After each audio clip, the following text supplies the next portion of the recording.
আজকে রাত্রে আনুমানিক 1:30টার সময় আমরা থানা ছিলাম এবং ওসি মানবগঞ্জ বাজার, সাব ইন্সপেক্টর কৃষ্ণমণি দেবনাথ এবং অন্যান্য স্টাফ, থানা স্টাফ এবং মানবগঞ্জ বাজার স্টাফ আমি একটা এন্ট্রি লিখে রেড করি।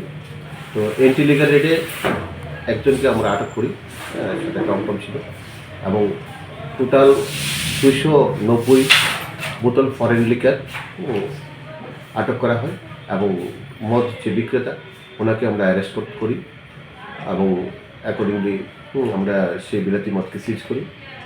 আনুমানিক মূল্য 1,10,000 টাকার বিলাতি মদ সিজ করতে সক্ষম হয়।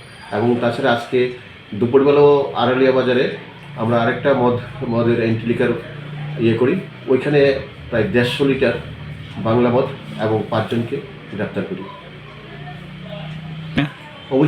অবশ্যই আমরা প্রত্যেক দিন আমরা এন্ট্রি লিকার রেড করছি, সকালে বিকালে, এবং টির জুয়ার বিরুদ্ধেও আমরা প্রচণ্ড করছি।